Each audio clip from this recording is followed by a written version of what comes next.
बहुत सारे हस्बैंड्स हैं, बहुत सारे आदमी हैं जिनके बारे में यहाँ पता लगता है कि उनके दूसरी औरतों के साथ ताल्लुक आते हैं, और फिर औरत जो है वो एक बैटल में लग जाती है कि मुझे वापस मिले, मुझे वो आदमी वापस आ जाए, बस मेरा मियाँ वापस आ जाए। अब जब घर में 2 पल के लिए वो आदमी वापस आएगा तो औरत जो है उसके साथ लड़ाई करेगी कि तूने दूसरी औरत से ताल्लुकात क्यों रखे हुए। तो जो आधा पौना होगा भी आपके हिस्से में, आप उसको भी खो लेंगी, आप उसे भी गंवा लेंगी। तो आप पहले लड़ने से ये देखें कि आप खड़े किस ज़मीन पे हैं। अगर तो आप ऐसी बेबसी की ज़मीन पे खड़े हैं जहां आपका कोई बस नहीं है कि राह साहब भी अगर चला गया तो आप खाली हाथ हैं, आपको रोटी के लाले पड़ेंगे, तो आप कम पे राज़ी हो जाएं। आपके बारे में ये फैसला करने वाला कोई आउटसाइडर नहीं है।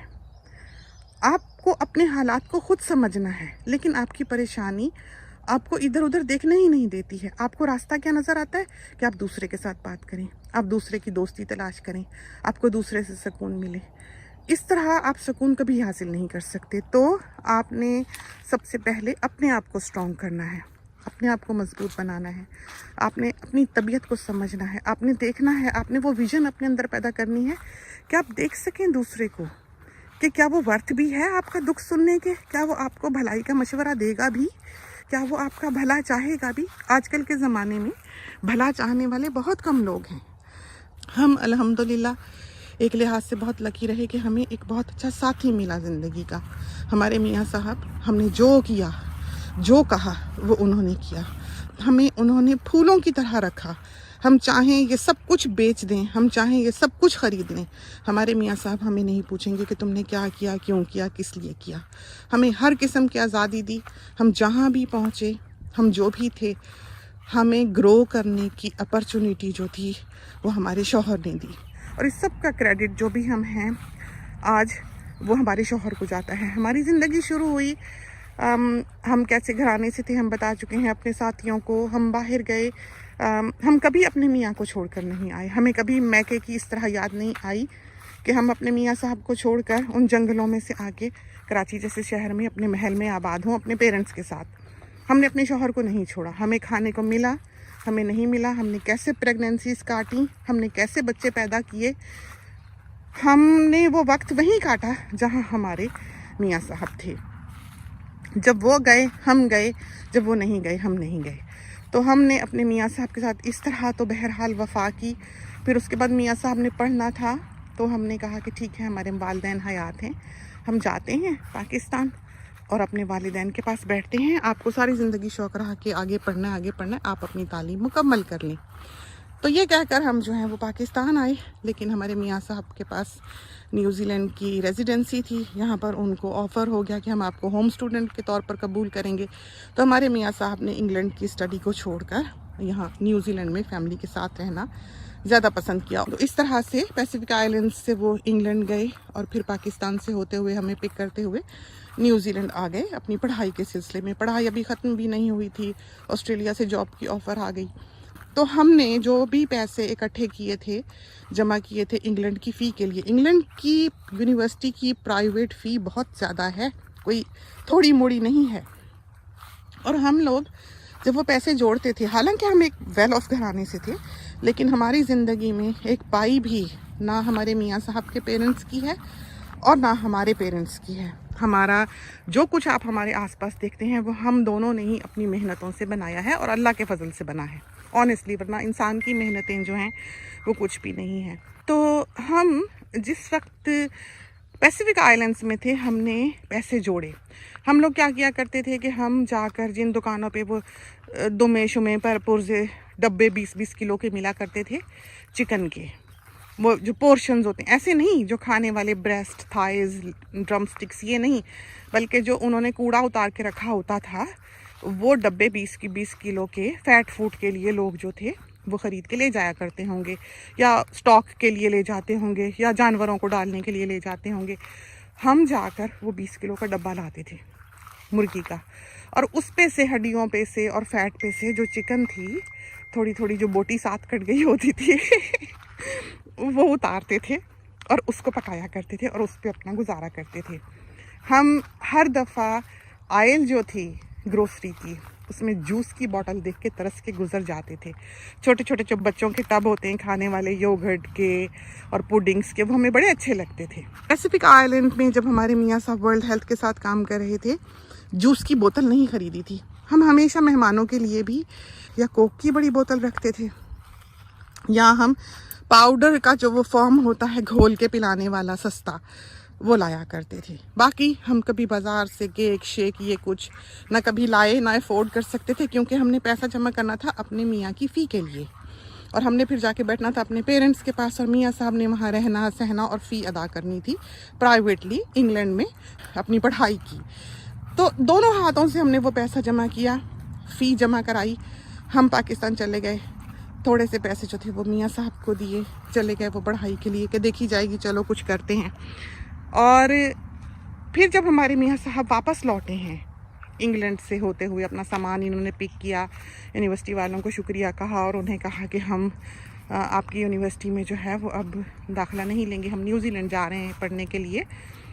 तो उन्होंने हमें वो फ़ी रिफ़ंड कर दी। हमें वो फ़ी जो रिफ़ंड की, उसके हमने टिकट्स लिए सारी फैमिली के, और हम न्यूजीलैंड आए। कुछ कैश था हमारे पास जो हमने डिपॉज़िट वगैरह दे के मकान किराए पे लिया आते ही, और उसके बाद हमारे हाथ में जो बचा 1-2 दिन में वो था $6000। सारे अखराजात ख़त्म होने के बाद, हमारा ट्रैवलिंग एक्सपेंडिचर निकालने के बाद और हमारे मकान की डिपॉज़िट देने के बाद हमारे पास $6000 बचते थे। हमने किसी को कॉल किया, अखबार ख़रीद के लाए, ट्रेड एंड एक्सचेंज शायद उस अखबार का नाम होता था।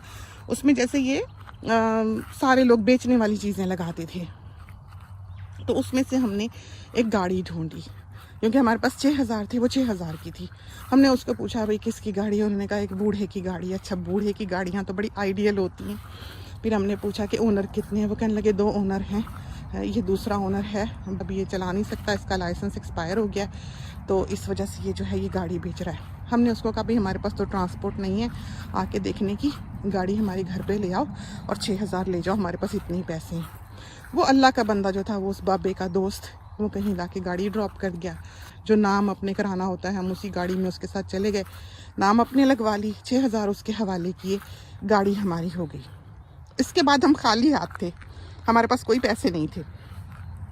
बहरहाल उतने में हमारे मियाँ साहब का स्टूडेंट अलाउंस जो है न्यूजीलैंड में वो शुरू हो गया। उससे यह था कि हम किराया दे लेते थे और हम मुश्किल से रोटी खा लेते थे। फिर हमने जैसे साथियों को बताया है कि हमने सारी ज़िंदगी कमाया है। हमने फिर वहाँ पर न्यूजीलैंड में बिज़नेस किया। हम ख़रीदा करते थे बेड्स, और वज़नी बेड्स उठा उठा के लेके आते थे, सिंगल ट्विन बेड मैचिंग बेहतरीन कंडीशन में, और उनको फिर हम लाकर ठीक ठाक करके अच्छा करके इश्तिहार बना के उनको बेच लिया करते थे। इसी तरह पर टीवीज़ लेते थे, वीडियो कैमरास लेते थे, वो हमें रिपेयर करने आते थे। उनके पार्ट्स की हमने मेंबरशिप ली हुई थी, और वो पार्ट्स हमें जो कंपनीज थी, सोनी वगैरह, अकाई, और उस ज़माने में सैमसंग वगैरह इतने मशहूर नहीं थे, नेशनल था, फ़िलिप्स था, तो इन सब की जो सप्लायर थे पार्ट्स के, उनसे हम पार्ट मंगा के फिक्स करके वो चीज़ चला लेते थे। हमें रिपेयर आती थी, हमें गाड़ी ठीक करनी भी आती थी, वो हम बनू के बेच लेते थे और हमारे पैसे बन जाते थे। उससे ये था हम अच्छा घर अपना रख रुख लेते थे, घर की चीज़ें बना लेते थे। हमने कभी न्यूजीलैंड में रहते हुए नई चीज़ नहीं ख़रीदी। सारी चीज़ें जो सोफ़े थे वो हमने सेकंड हैंड ही लिए, पुराने ही लिए, जिससे हमने अपनी ज़िंदगी शुरू की। और बर्तन जो थे वो हम पाकिस्तान से ही थोड़े से बक्से में डाल के ले आए थे, कोरल के, कि बच्चे स्कूल में डाले। और बाज़ औक़ात वहाँ पर सेल लगती थी तो $10 का पजामा और ट्रैक पैंट्स और टॉप मिला करती थी, वो हम बच्चों के लिए ले आते थे। फिर यहाँ मियाँ साहब की जब जॉब लगी, हम आए तो मियाँ साहब ने पैसे जमा करके थोड़े से रखे हुए थे। पहले मियाँ साहब आ गए थे, घर वर लिया, जॉब शुरू की। फिर हम यहाँ पर आए जब मियाँ साहब ने मकान वगैरह ले लिया किराए पे। तो हम जब आए तो उस दिन ही, पहले दिन ही हमने जाकर $7000 का फर्नीचर, फ्रिज, डाइनिंग टेबल और बेड्स वगैरह जो हैं सारा कुछ वो लिया था। वॉशिंग मशीन ली थी, ये चीज़ें जो हैं वो उस मकान के लिए ली। तो उसके लिए सोफ़े शोफ़े ये वो कुछ नहीं लिया था, क्योंकि अभी हमें पता नहीं था कि हमने वहाँ पर कितनी देर रहना है। तो उस मकान में हम जितनी देर भी रहे, 6 महीने रहे, जिसमें ऑस्ट्रेलिया आते ही हमारे घर में सोफ़ा शोफ़ा कुछ नहीं था। डाइनिंग टेबल था, चेयर्स थी, बेड्स थे, फ्रिज था, वॉशिंग मशीन थी, बस ये चीज़ें। साउंड सिस्टम हमें पसंद है, सारी ज़िंदगी हमारे पास रहा। जो हमारा किचन में अभी रखा हुआ है, ये हमारा साउंड सिस्टम कोई 25-30 साल पुराना है और लाजवाब है। तो वही हम यूज़ करते हैं किचन में, वो हमारे साथ साथ ज़िंदगी में रहा है। हम जहाँ गए हैं और हमने उसी को लगाया है। तो यूँ हमारी ज़िंदगी का स्टार्ट हुआ। लेकिन हमने कभी ये नहीं सोचा कि हमारा कोई फैमिली मेम्बर हमारी मदद करे, या अम्मी अब्बू पैसे भेजें, या ससुराल से कोई हेल्प आए। नेवर। हम जो थे, जैसे थे, हम दोनों ने अपनी ज़िंदगी को खुद बनाया। क्वालिफाइड थे, पढ़े लिखे थे। हमारे अब्बा ने रिश्ता भी इसीलिए किया था कि पढ़ा लिखा है, काबिल लायक है, नेक है, बरसरे रोज़गार है। तो उस ज़माने में जो शादियों का या रिश्तों का क्राइटेरिया हुआ करता था, वो यही था, नेक बच्चा है और बरसरे रोज़गार है, पढ़ा लिखा है, बस। और कुछ नहीं देखते थे। हमारे अब्बा ने कभी रिश्तों के मामले में कुछ नहीं देखा इसके अलावा, और ना हमारे ख़ानदान वालों ने। तो इस तरह पर हमारा रिश्ता जो है वो कर दिया था। और यूँ हमने अपनी ज़िंदगी शुरू की इन इलाकों में आके। उसके बाद मियाँ साहब को जो दूसरी जॉब मिली वो ज़्यादा अच्छी मिल गई, ब्रिस्बेन में मिल गई, और उस जगह से फिर हम ब्रिस्बेन ही मूव किए। यहाँ आए तो यहाँ भी हमने सोफ़े शोफ़े कभी नहीं लिए, हमारे पास पैसे ही नहीं थे, सोफ़े क्या लेने थे। फ्रीज़र जो अभी हमारे पास है एक छोटा, जिसमें आप गोश्त देखते हैं, वो न्यूजीलैंड से आया हुआ है, और न्यूजीलैंड में भी हमने वो सेकेंड हैंड ही कहीं से ख़रीदा था। तो इंसान को सलीका होना चाहिए, समझ होनी चाहिए कि किस वक्त उसके लिए क्या करना मुनासिब है, उसको अपने ऊपर कंट्रोल होना चाहिए। हम भी देख सकते थे कि हाय हाय लोगों की पुरानी चीज़ें हम क्यों लें, लेकिन हमने ली, हमने यूज़ करी, और हम ज़माने के सामने बता रहे हैं कि हमने यूँ ज़िंदगी अपनी स्टार्ट की है और अल्लाह ने बड़ी बरकत दी है उसमें। आप देखते हैं हमारी लिविंग कैसी है, हमारे बच्चे कैसे, हमारा घराना कैसा है। इस ज़मीन पर जहाँ तक आपकी नज़र जाती है, इसको हम ओन करते हैं। इसमें किसी की कोई मदद या हेल्प शामिल नहीं है, हमने इसी तरह बनाई है, अल्लाह के फजल से दुआएं करते हुए। और हर शख्स के लिए ये मुमकिन है। तो हिम्मत ना हारा करें। आज अगर आपके पास नहीं है, दूसरे को देखकर जलें, हसरत करें। हमें क्या पता कल को खुदा ने आपको कितना नवाजना है। ये तो अल्लाह के काम है। अल्लाह जानता है किस में उसको क्या खूबी दिख जाए, वो किस वक्त नवाज दे।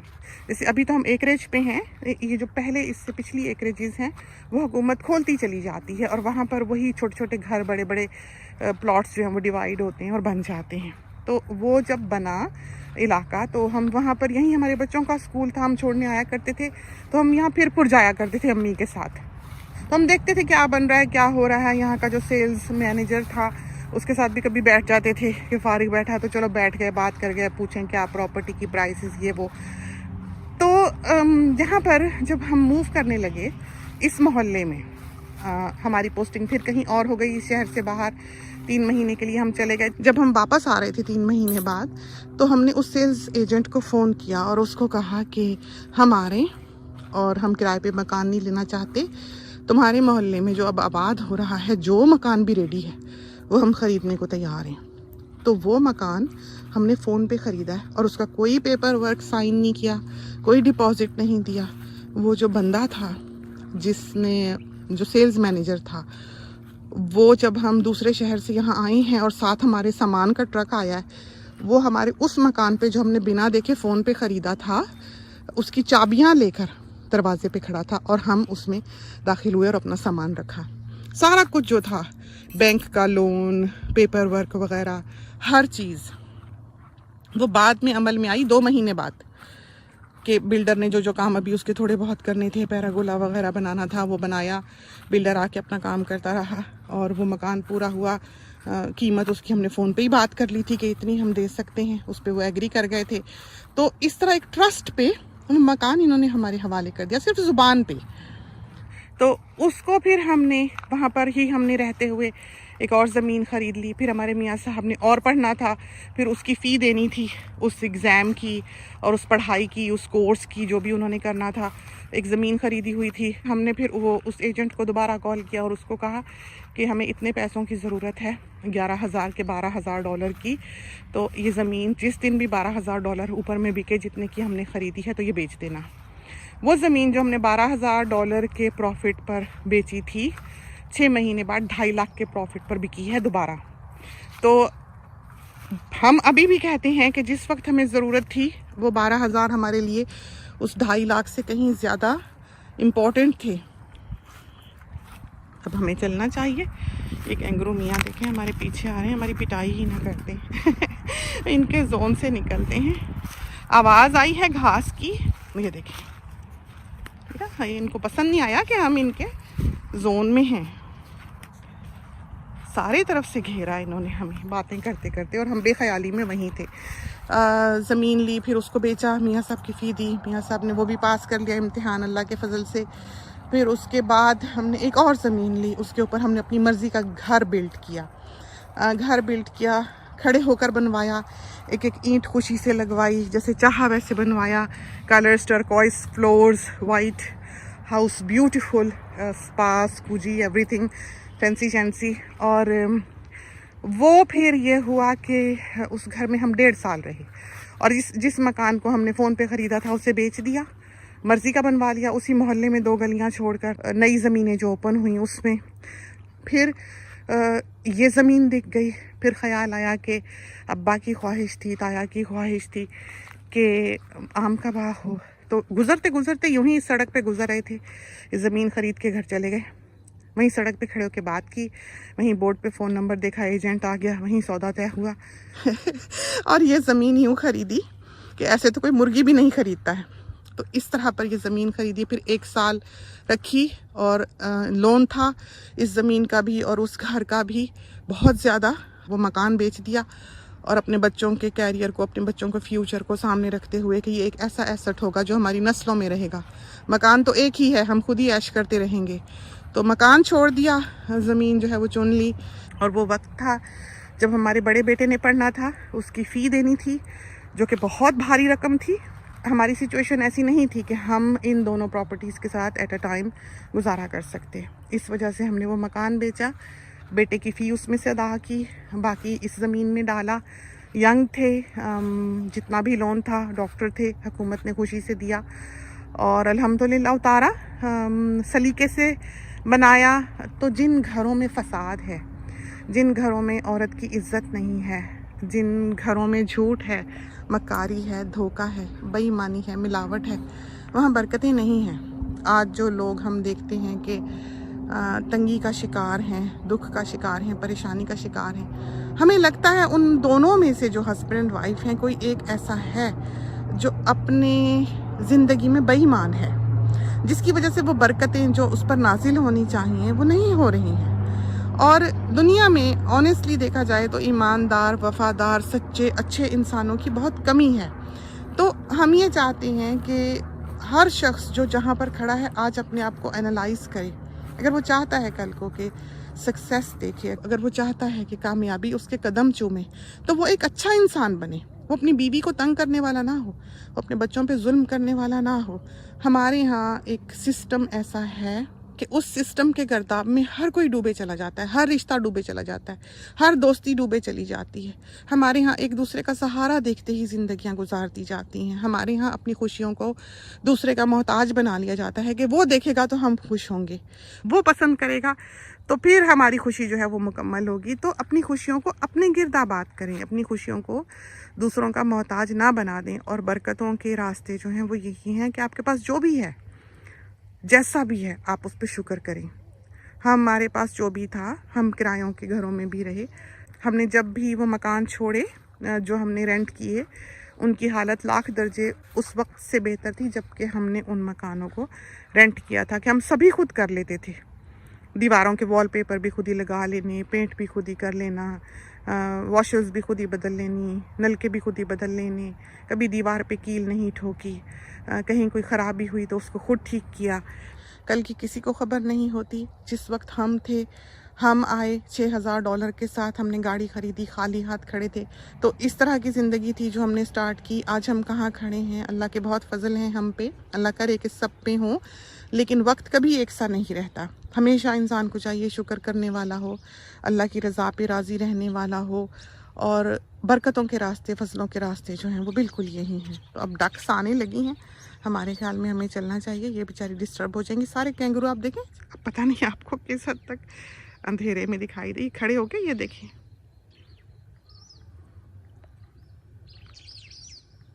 देखा कुछ ना कुछ खड़े होकर अपने बाजुओं से एक दूसरे के साथ खेल रहे हैं। तो चलते हैं अंदर, सोचा आपसे कुछ बातें कर लें। और बहुत खूबसूरत शाम, और हिम्मत नहीं हारनी चाहिए। ज़िंदगी का हर पल हर लम्हा खूबसूरत है, जो सेहत तंदुरुस्ती के साथ हिम्मत के साथ गुजर जाए। आप ही हैं जो अपने आप को डबोते हैं, और आप ही हैं जो अपने आप को एक भंवर से निकाल सकते हैं। तो ये सब कुछ आप पे मुनहसिर है। आपको किसी की मदद की, किसी की सपोर्ट की, किसी के सुनने की ज़रूरत नहीं है। आपकी खुशियाँ किसी की मोहताज नहीं होनी चाहिए। तो इसके साथ ही हमें इजाज़त दीजिए। अल्लाह हाफिज़।